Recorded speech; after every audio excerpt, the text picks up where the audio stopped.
Hello everyone. आज के इस वीडियो लेक्चर में हम ब्लॉच थ्योरम के बारे में पढ़ेंगे।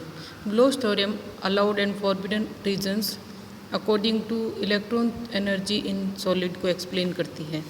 अभी तक फ्री इलेक्ट्रॉन थ्योरी में हमने देखा था कि जो पोटेंशियल होता है वो कांस्टेंट होता है या ज़ीरो होता है, परंतु बैंड थ्योरी ऑफ सॉलिड में हम देखते हैं कि जो पोटेंशियल है वो क्रिस्टल के अंदर सभी जगह शून्य नहीं होता है।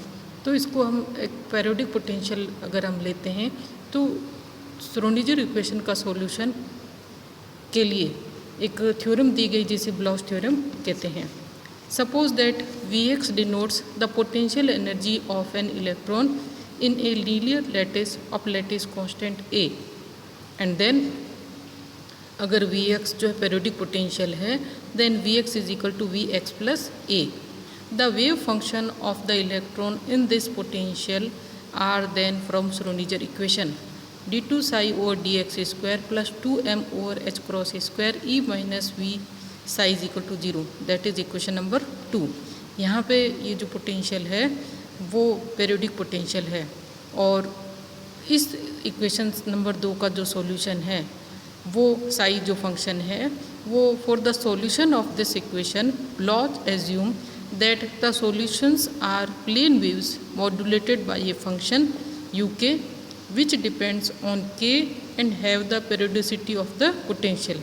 अर्थात ब्लॉच ने कहा कि श्रोडिंगर समीकरण का पेरियोडिक पोटेंशियल के अंदर हल जो है एक फंक्शन होगा जो कि मॉड्यूलेटेड होगा uk से और विच डिपेंड्स ऑन k और उसमें जो आवर्तिता है वो पेरियोडिसिटी ऑफ द पोटेंशियल के अनुसार होगी। अर्थात साई एक्स जो है ई की power plus minus iota k x u k x, इसको अनादर फॉर्म में भी लिख सकते हैं कि psi x plus A is equal to e की power plus minus iota k a psi x. और ये जो यू के फंक्शन है वो भी एक पेरियोडिक फंक्शन होगा। Psi x is u x is equal to u x plus a. It means Bloch predicts that Schrödinger equation has solution of the form psi x is equal to e की power plus minus iota k x u के S. अब हम इस theorem का proof लेते हैं कि Schrodinger समीकरण का पेरियोडिक पोटेंशियल के अंदर हल इस प्रकार का होता है या नहीं होता है।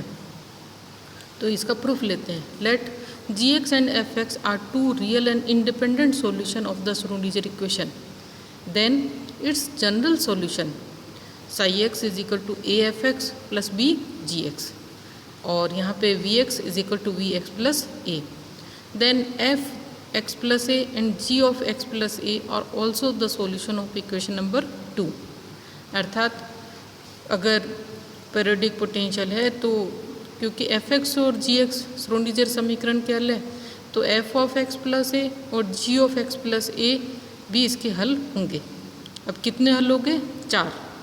Since second order differential equation has only two solutions, so f of x plus a and g of x plus a must be expressible as a linear combination of fx and gx। अर्थात द्विघात समीकरण के 2 हल हो सकते हैं।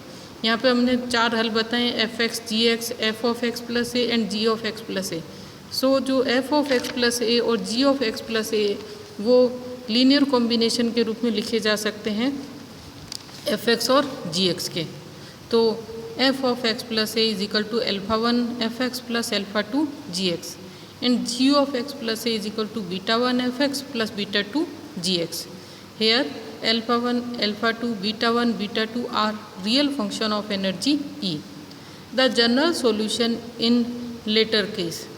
अब इसका सामान्य हल लिखें तो psi of x plus A is equal to a f of x plus a plus b g of x plus a और f of x plus a और g of x plus a की जो है हल वो equation number 5 से हम यहाँ रख देंगे।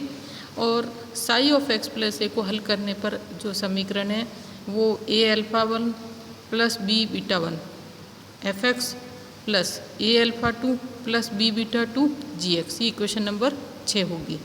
Now since a and b are constants if they have the chosen as, अगर हम ये पहले वाले एफ एक्स के साथ जो कोफिशिएंट आ रहा है उसको ले लेते हैं लेमदा ए और gx के साथ जो कोफिशिएंट आ रहा है तो उसको ले लेते हैं lambda b।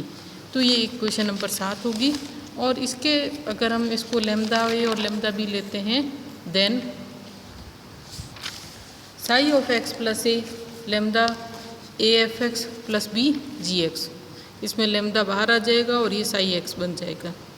The equation 7 however have non-vanishing solution for a and b only if the determinant of their coefficient vanishes।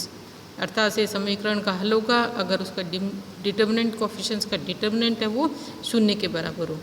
तो इस डिटर्मिनेंट ले लेंगे और इसको हल करेंगे तो समीकरण हमें प्राप्त होगी lambda square minus alpha 1 plus beta 2 lambda plus alpha 1 beta 2 minus beta 1 alpha 2 equal to 0। ये इक्वेशन नंबर 8 है।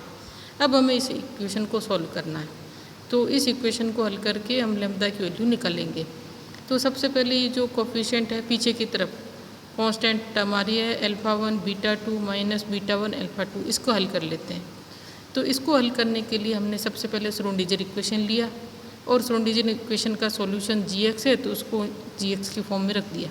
इसी तरह से fx भी उसका सॉल्यूशन है तो साई x की जगह fx रख देंगे। Multiply the former by fx and latter by gx and then subtract. तो हल करने पर हमें ये समीकरण प्राप्त होगी और हम इसको ऐसे लिख सकते हैं fx d by d x g x minus g x d by d x f x is equal to constant. आप इसको हल करके पहले हमने इसको पहली इक्वेशन को fx से मल्टीप्लाई कराया श्रोडिंगर समीकरण को, दूसरी को gx से और फिर सब्ट्रैक्ट करा और उसके बाद उनका डिफरेंशिएशन क्या होगा, एक कांस्टेंट होगा जिसे wx ले लेंगे। आप इसको हल करके देख सकते हैं। अब हम कुछ कैलकुलेशंस कर रहे हैं कि यही वाला इक्वेशन नंबर हम 5 से लेंगे तो f of x plus a d by d x g of x plus a minus g of x plus a d by d x f of x plus a, इसको भी हम हल करेंगे।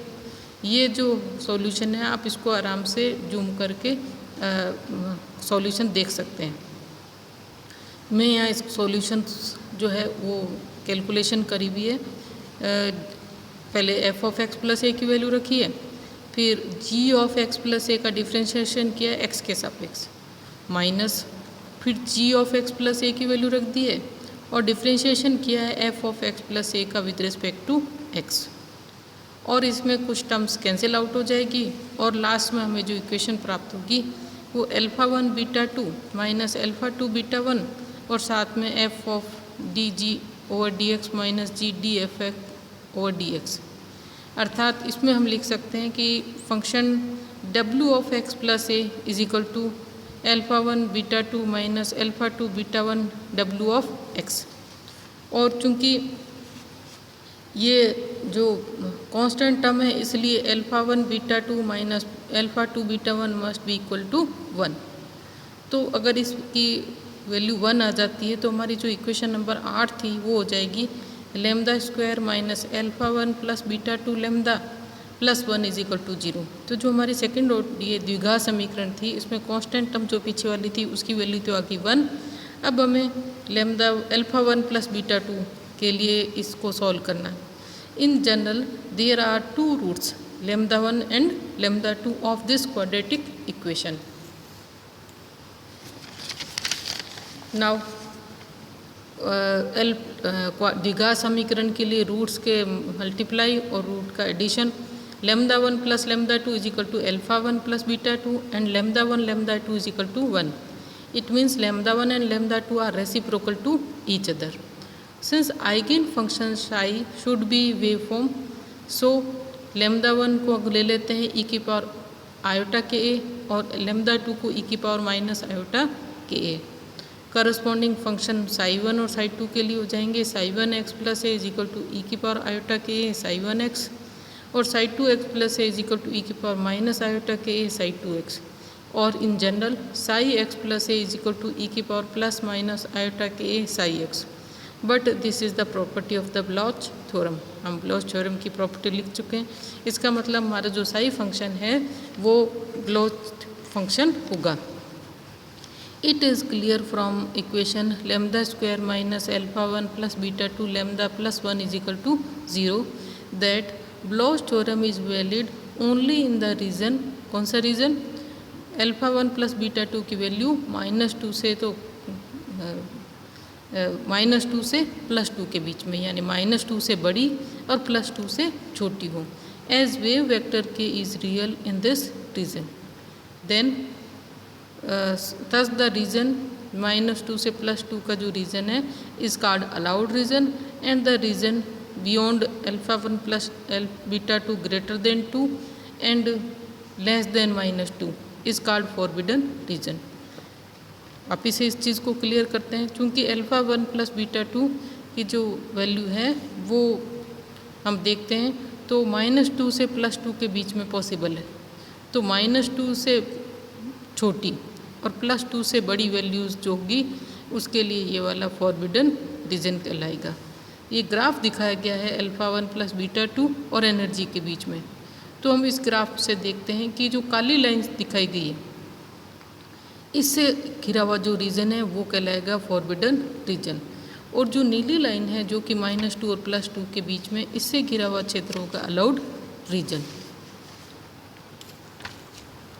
From figure it is clear that the energy spectrum of the electron motion in periodic potential region can be divided into allowed and forbidden bands. Electron motion in allowed and band is possible but prohibited in forbidden band. अर्थात electron का जो energy spectrum है उसमें हमें ऊर्जा के अलग अलग बैंड प्राप्त होते हैं, अलाउड और फॉरबिडन। अलाउड बैंड जो है उसके लिए एनर्जी वैल्यूज़ पॉसिबल होगी और फॉरबिडन वैल्यूज़ बैंड में इलेक्ट्रॉन की एनर्जी संभव नहीं होगी। तो इस प्रकार हम आज के वीडियो में हमने ब्लॉच थ्योरम के बारे में पढ़ा, जो ये बताती है कि पीरियोडिक पोटेंशियल के अंदर श्रोडिंगर समीकरण का हल एक प्लेन वेव सॉल्यूशंस के बराबर होगा और साथ में एक फंक्शन जिसे यू के फंक्शन से कहा है उससे मॉड्यूलेटेड होगा। अर्थात Bloch theorem assumes that the solutions are plane waves modulated by a function uk which depends on k and have the periodicity of the potential.